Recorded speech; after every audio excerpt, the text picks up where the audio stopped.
ang gusto ko yung dagdag dyan, you're talking about yung pagpasok mo ng college, di ba?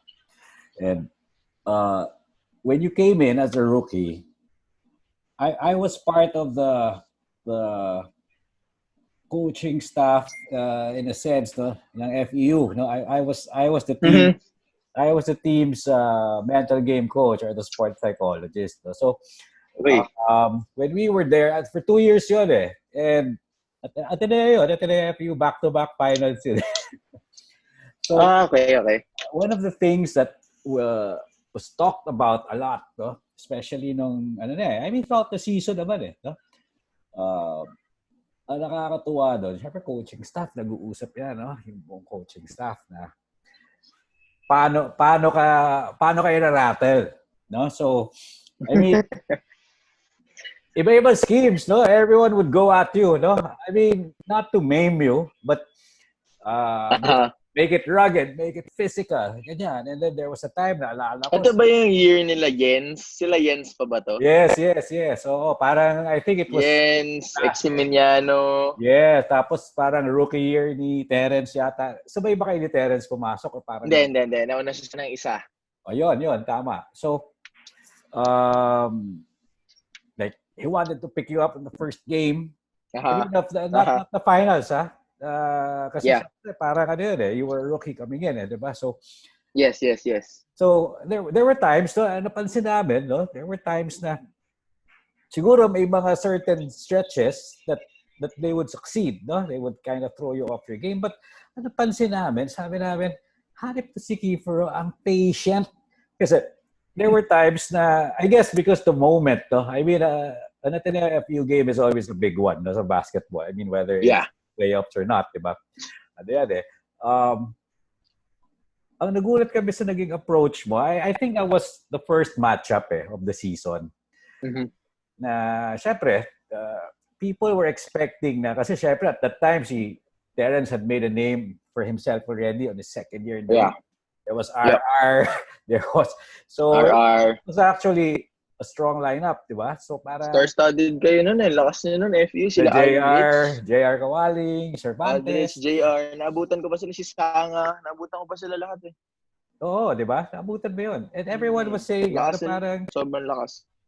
So, syempre, they didn't want the rookie to be, getting the best out of them at the end of the game, no? But we were surprised at your level of calmness in the game. No? Yung parang, what I remember distinctly, you started picking apart the defense. Kumbaga, I guess people were expecting na you'd get drawn into this hype, no? Na parang, kasi it was gonna be like a very classic backcourt battle di ba? Yeah. And then Terence and me. Kiefer kayo, nandun ba Eman, sila Eman. Ayan, oo, di ba? So, Eman. But what you started to do was parang not play decoy, but you would involve others, no? Na parang, ang nangyayari, you weren't scoring, but ang nangyayari, everyone else was getting involved. So parang nung mga halftime, after the game, no, you would hang out na with the rest of the team, the coaches, parang sabi namin, grabe to si Kiefer, hindi siya na yanig, hindi siya na, I mean, biniblitz kanila ping, ganyan. So yeah, I think scoring wise hindi siguro, but how you were able to orchestrate. Ako, coach, siguro for me, laking bagay na ganun yung team namin eh. I mean, it would have been a totally different approach if I didn't have Greg Slaughter, if I didn't have Nico, if I didn't have Eman to balance everything out. I had the luxury to actually take a step back and then, okay, sige, observe the game first, see what's happening, calm myself down, and then when I see if the defense is also relaxed, and then that's when I try to make my move. So the scenario was drastically different than how I was during my senior year when if I tried to relax and take a step back and look with what's happening, maiiwan ko yung mga teammates ko. Maiiwan ko sila kasi parang mapupunta sa kanila lahat yung responsibility to score, to create, to facilitate, to play defense and offense at the same time. So iba yung iba yung naging approach talaga during the progression of my sophomore, my junior until my senior year. The approach became different and different and different. And actually every team evolved pa nga, hindi lang isang team. So every time I would face FU, I would be sure that I would face 4 or 5 different defenders, especially with Coach Nash. I would know it, from it will start off whether with Denison, and then lilipat bigla kay Mike, biglang lilipat si Belo, babantay ng saglit, and then si Pogoy, biglang si Sinit, and then Iba-ibang looks, ha? Iba-iba. So FU was really a tough assignment because I had to study different guys in terms of how they play defense on me. So mahirap kasi sobrang daming dumedepensa sa akin. Unlike sa NU, si Pau Habelo na lang ang babantay sa akin. So I had to just study him and then study probably another guy who would come in for 2 or 3 minutes to defend me. And then si Pau na ulit babalik sa akin. Yeah. So mas konti yung aaralin mo. Yes. Sa FEU, bukod sa iba-iba silang iba-iba style mag-defend, style of defend nila. Hindi pa sila pare-parehas ng height. Yeah. So, minsan babantay sa akin pesky na maliit, si Denison. Biglang babantay sa akin malaki na mabilis din, si Mac Belo. Biglang yung kasing laki ng katawan ko, kasing physical, si Mike saka si Roger Pogoy. So, iba-iba. So, kung si Denison, baka kaya kong postihan. Kung si Mac, baka kailangan ko iwanan. Kung si RR saka si Mike, baka I have to involve a ball screen. So, ang dami. Sobrang dami involved. So, lagi nga kami tatawanan na lang ni Coach Nash yan . Sabi ko, Coach, ikaw na naman. Ang dami na naman nila. Ang dami mo na naman itatapon sa akin, ha? May starting 5 si Coach Nash sa akin . So, but, again, dun ko din na practice siguro, which came really handy in my pro career. Yung inaaral talaga yung depensa. Yeah. Yung tactics ng bawat team. Doon ko rin talaga siya nalabas. Yung ngayon, kung ano yung career ko ngayon, doon siya naging handy talaga. But I mean, you ended throughout your whole UAAP career, I mean, hanip pa rin. Rookie of the Year. I listed down yung mga highlights. I know there are more. I just chose the big ones. No? 4 Final Fours. Diba? 4 Final Four appearances. 2 championships out of those 4 appearances, and then 2-time MVP. It's something that you were able to sustain, no, as far as yung success. I mean, of course, trophies are trophies, but it's a reflection kasi of how you played throughout all those 4 or 5 years, no. When you say Kiefer Ravena, there's so many highlights, no. But I wanted to, because we're talking about the mental side of things, no, I wanted to focus on one game lang. And it's not a highlight. Well, it's a highlight for your opponents because Final Four, NU. Yeah. I think you were down by 1, I think, or 2. Last play. 2 by 2. By 2. Yeah. Diba? Yeah. The Aroga block. I mean, my 4th year. My 4th year. And that was, So, I mean, I think it was similar to kunwari, mga NBA games. So parang everyone in the Coliseum knew the ball was going to the keeper's hands, no? Or parang, it's going to Kobe's hand or whoever. Everyone knew. In fact, we had a session like similar to this with that team. And kasama sila Coach Eric and everything. And Coach Eric was saying, when they were going to start that play, when they planned for that particular, that timeout, they said na parang nag-decide na sila. Kay Kiefer na pupunta yan. So let's just focus on Kiefer. I mean, true enough, ganun nangyari. Diba? And the play, I mean, it wasn't like you were jammed in you were able to, create your own, you were able to have a step ahead of your defender. Yun lang, no? At the end, Aroga was there, no? Coming from the There. weak Yeah. side to block your shot. And I mean, that was it. Yeah. I mean, syempre for NU, they continued all the They way want. and They went on won to it. win the Yeah. championship. Yeah. But I mean, tell us what happened in the next, right after that, no? How was it for you? Uh See, I mean, of course, I wouldn't say that it's just any other loss because we were number one during the season, and then, Yeah. but the story was, it was one roller coaster of a season during that season, season 77 na tayo. Because ano nun sobrang match up problem ng bawat, may mga kontrapelo bawat isa eh. Hindi kami manalo sa Lasal, yung Lasal hindi manalo sa FEU, yung FEU hindi manalo sa amin. Kami, hindi kami manalo sa NU. So, parang yung ano namin noon, 11-3 kami natapos nung season na yon. Dalawang talo namin, first and second round was with NU and then one with Lasal. Everybody else natalo namin. Yeah. So, it was crazy nung nag-number 1 kami, and then it was one of those moments when we felt like, oh my God, so yung mga kalaban natin. Alright, of course, you were saying that kaya natin to, pare. Iba na to pag Final Four.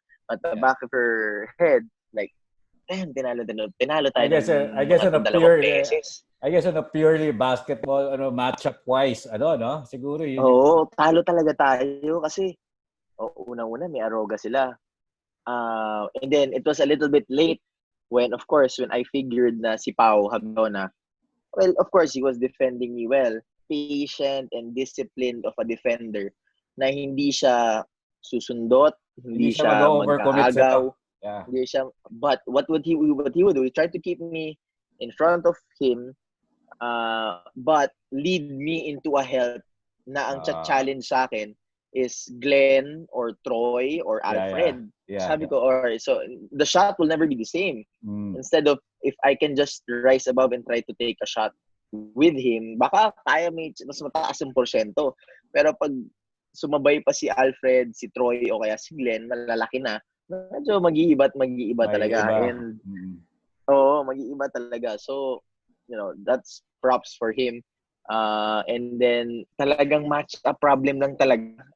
Wala talaga, ang hirap talaga bantayan. Yun nga, during that last play of season 77 for our season, brownout pa, tagal, parang mga 40 diba? minutes. So, parang mga 40 minutes, 45 minutes nag-stop. So, sabi ko, tagal na nito. Parang, parang kailangan mo, okay, sige, wag mo isipin yan. Parang, hindi ka pwede mawala. Meron pang natitirang oras eh. The brownout came right before that last play ba? Right before, for some weird reason, right before that play.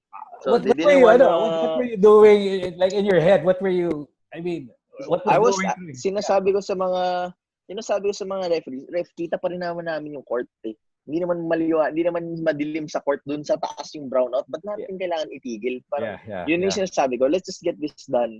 Tapusin na natin to, mananalo, matatalo, we had to wait for 45 minutes just to end up losing pala. So, medyo, siya, of course, doon na lumabas. Well, lumamig na bigla yung mga players, ganito, ganyan. But, NU beat us fair and square, and that was one hell of a block. But, I made sure the following year, hindi na sila manalo sa akin ulit. Kasi it was my senior year na talaga. And that was one thing that I really made sure. And it stung to me a little bit pa. And it was added motivation every time I would face NU. Because I was gonna come in more prepared. And not wanting the same or similar thing to happen all over again. So, for me, naging motivation siya. But, again, diba, it was a blown chance to make it to the finals. How long did that stay with you? So after that loss, you said you wanted to prepare. It stays with me until now. Wow. To be honest, kasi parang, I mean, of course, looking back, UAAP, syempre iba pa rin talaga atmosphere ng collegiate basketball. And that was my closest chance to making it to the finals. On my senior year, we were on the other side of the polls na we had to win twice against, again, the eventual champions, FEU. So, kumbaga, kung titingnan mo yung closest chance to make it to the finals, it was just win one game rather than winning 2 games in a row, di ba?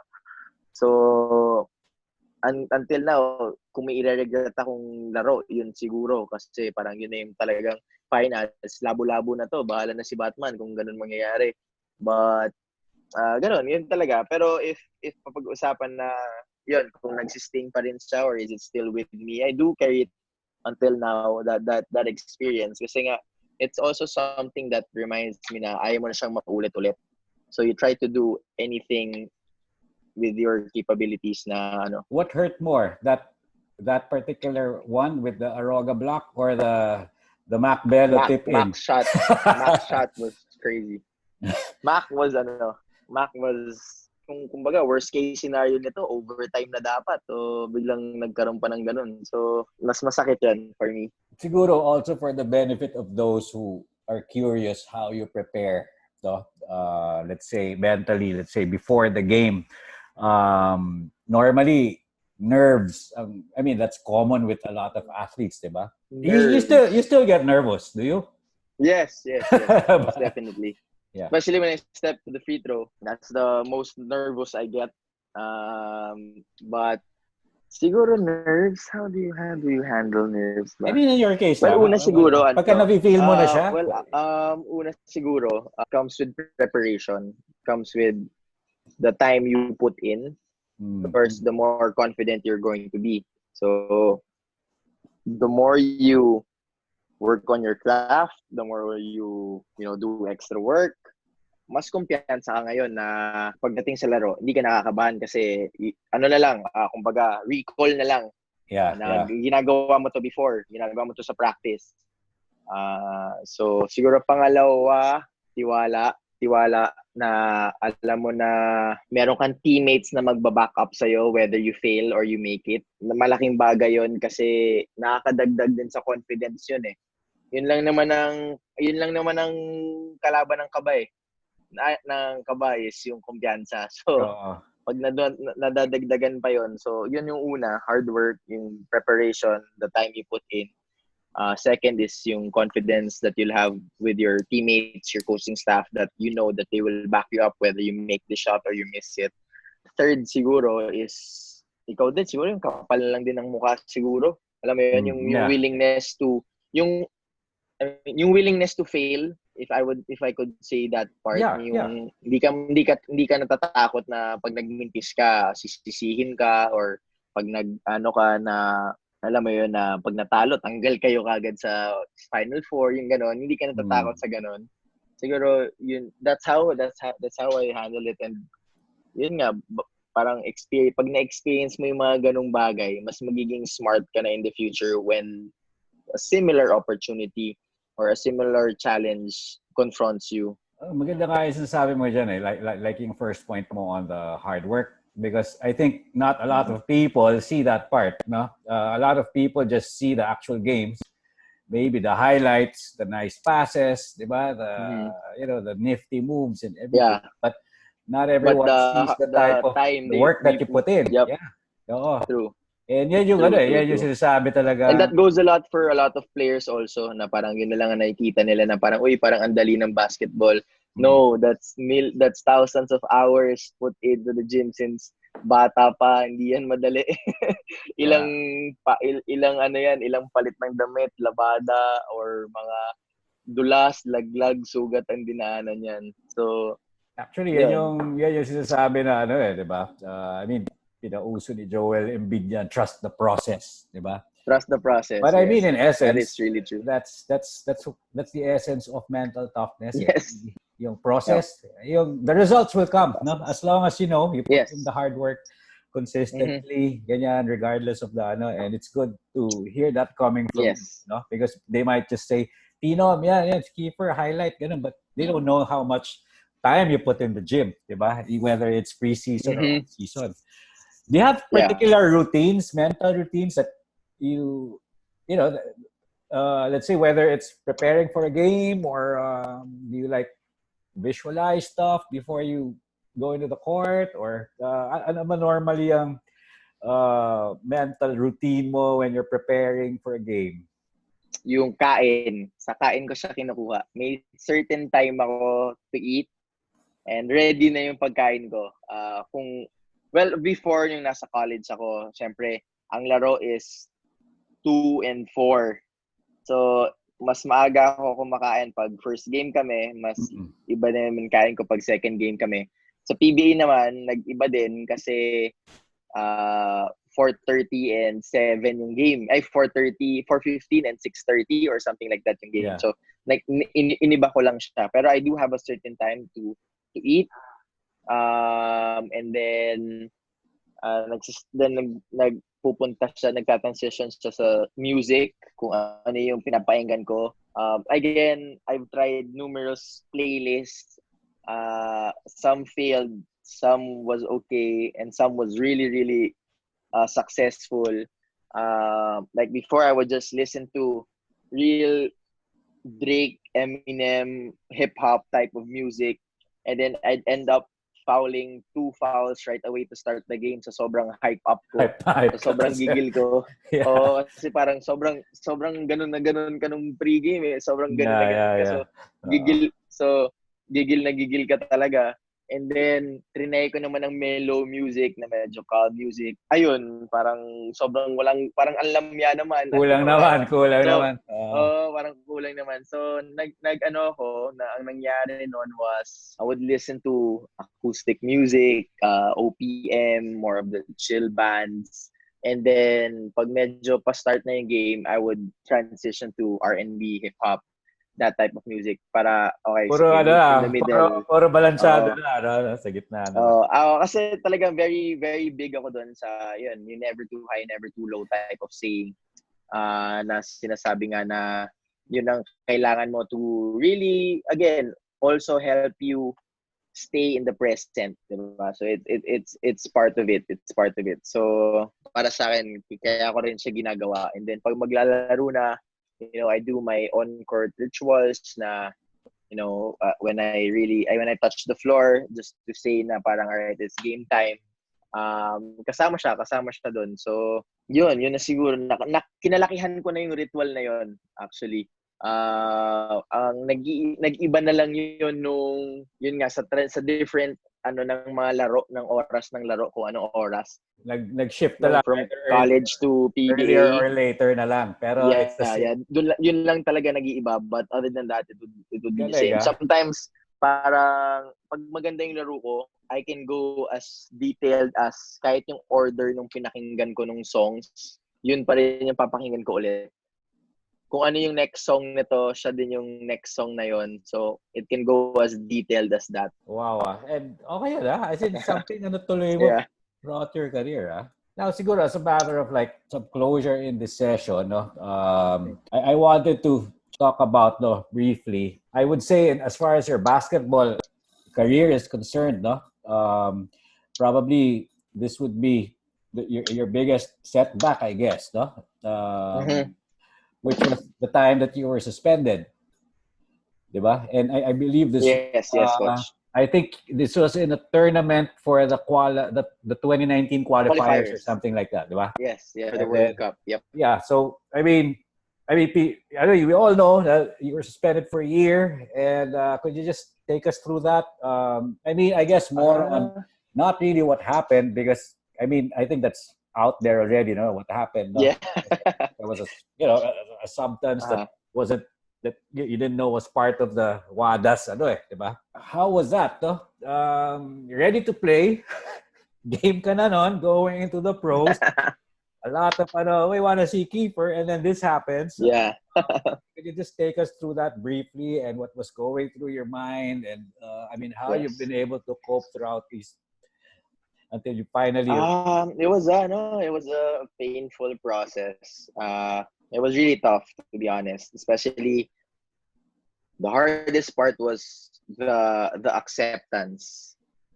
For me, that was the hardest part. Kasi, hindi ko siya kasalanan. Of course, negligence is not really, it's not an excuse. But, of course, hindi mo alam. You just took it for the first time. This and that. So, yun yung mahirap sa akin during that part. And actually, nakakatawa kasi parang, especially ngayon, quarantine, walang gyms, walang kahit ano. So, at least everybody's getting a feel of what I kind of felt during Parang the solitary time confinement. Oo, parang ganoon. Kasi 'di ba, syempre kulong bahay, walang pwedeng basketball, walang gym na bukas. Yeah. Unless may court sa bahay, 'di ba? Pero ganoon nga yung feeling na 'yon. So, sobrang hirap kasi nga parang sobrang helpless mo. Ito yung bagay na part na ng career ko ngayon na literal livelihood ko na siya na nawala pa just because of a careless mistake. Mm-hmm. And again, it was a big learning experience for me. Una, yung appreciation mo for the sport na anytime pwedeng kuhain sa'yo yan. Anytime pwedeng may mangyari sa'yo, whether may injure ka, masuspend ka. Of course, the appreciation was definitely different. Na talagang nire-respeto mo na talaga siya na every time I step on the court, it's a different thing na parang nag-iiba yung feeling ko, yung respect ko sa court, parang nagiging sanctuary talaga siya. So, siguro second is yung pagiging careful. I haven't taken any drinks na hinahalo sa tubig after that. Kahit alam kong legal or hindi. Pinaka siguro yung hinahalo na natitake ko, iced tea. Yun na siguro yung pinaka-halo na natitake ko. Pati pero hindi na. Wala na. Anything related to sports, wala na. Zero na talaga. Medyo ganun siya kumapit sa akin yung trauma niya. Ganun kalala. Tapos, it was good also for me to share my story, of course, to other athletes na, they have to be careful, especially with their careers, especially sa pagiging athlete. Ang puhunan mo is yung katawan mo. So, hindi ka pwede basta-basta na kung ano lang yung makita mo, uy, nakakapagpalakas to, iinumin ko na to. Na without really knowing kung ano yung contents niya. So, that's a little bit difficult. So, it was great for me to have that feeling that I was able to help, especially the national athletes. Kasi during that time, yun yung approaching yung Asian Games So, of course, with an incident na meron nangyari sa Pilipinas, syempre magiging ang iba't ibang NSAs ng iba't ibang countries, magiging mas strict sila sa Philippines kasi may nangyari na sa inyo Yeah. Diba? So mas sila. So nakatulong ako doon sa part na yon. But other than that, it was a tough and it was grueling na parang hindi mo pa napapansin nung umpisa kasi parang okay pa hindi mo pa napapansin. Pero nung tumagal, parang mas lalo pang tumatagal. Yung papalapit ako ng papalapit na naglalaro, mas patagal pa siya ng patagal. Para bumabagal yung oras. Yeah, yun talaga. Yun talaga yung nangyayari ng time na yun. And how were you able to, I mean, now, it doesn't seem naman that you've lost your mind. So what kept you alive? Or I mean, not alive. I mean, not alive, but what kept you sane and what kept you going, staying focused na? I mean, sabi mo kanina, it took time for you to accept it. But I mean, at some point, but how were you able to go through it? Big part was my circle. Big part was my family. It was really the support group that they had during the time that I was sa lowest talaga. Kasi walang basketball, wala talaga So, natanggal pa yon. So, family, and sobrang swerte ko na I was under an organization with NLEX na they really supported me even nung, yun nga, na hindi ako nakakapaglaro for them. Sobra yung suporta na binibigay nila sa akin. So, sobrang nagpapasalamat ako doon. And again, yun siguro, kung medyo redundant yung pagiging sabi ko ng support group ko. Pero yun talaga they were the ones who really kept me going. It was my family, my team, the fans. Yun talaga ang nagano sa akin. Kept me sane, actually. Sane is the perfect word, coach. Talaga, yun na nga naisip ko Sane is the perfect word. And I there guess were times na parang, uy, pwede naman na siguro mag-practice. Wala naman siguro makakita sa akin. Parang, pero wag na. Wag na natin isugal. Malapit na. Konti na lang, no? And I think Huwag na natin isagal. Hindi na siya worth it. Oo nga. After all that time that you've spent, no? Yes, exactly. And I think the fairways also helped you out a bit, huh? During that time. Definitely. You've Most definitely. I just had a recent interview about golf and how it helped me really go through all the agonizing times na talagang ongoing yung season, hindi ka makapanood, ongoing yung UAAP, parang okay, hindi ko mapanood si 30, hindi ako makapanood for Ateneo. Andun lahat yun. Oh, I mean, that's very interesting, no? And siguro as a way of wrapping things up, no? What would you say? I mean, what would be a good parting shot for you as far as I guess encouraging people out there, no? Because I mean, we didn't really talk about we just really focus on mindset mo and everything. So yes. parting shot mo on, let's say, the type of mindset that maybe young athletes or even coaches out there could pick up. Parting shot siguro for all the athletes. Parang huwag kayong matakot na huwag silang matakot na mag-fail sila sa mga different experiences nila kasi yun yung talaga magtuturo and it will really help them grow as athletes.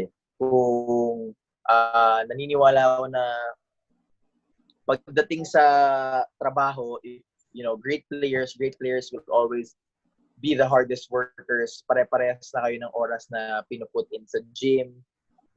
And being mentally tough is an edge that everybody could use. Kasi hindi siya physical trait Hindi siya physical trait na parang, may matangkad, mas malalaking katawan, mas mabibilis. Hindi siya ganun So, everybody can have it. Na if you just work your mind through it and work your mind with it, kaya mo siyang makuha. And you don't have to be the most talented player to be mentally tough. So, hindi wala siyang require na skill set, wala siyang require na talent level. Kahit sino pwede maging mentally tough. And you being mentally tough could be the difference for your career. Na yun yung pwedeng mag-lift up sa'yo to greater heights. Na hindi man ikaw yung pinakamagaling but because of your mental toughness. It is the one thing that really spells the difference for your career. Well said. And I mean, we don't have a lot of time left here. And of course, it's always an honor, Kiefer. Thank you, Coach. And it's always my pleasure. Thank you for sharing all these insights. No, I'm sure there's so many Coach, more. Marami tayong matulungan ng mga players dyan. Oh, yeah. And so, I mean, again, thank you. This has been Kiefer Ravena. And of course, yours truly, Coach Lita Hodera for Inspire Sports Academy. Till the next episode. Thank you, everyone. Thanks, guys.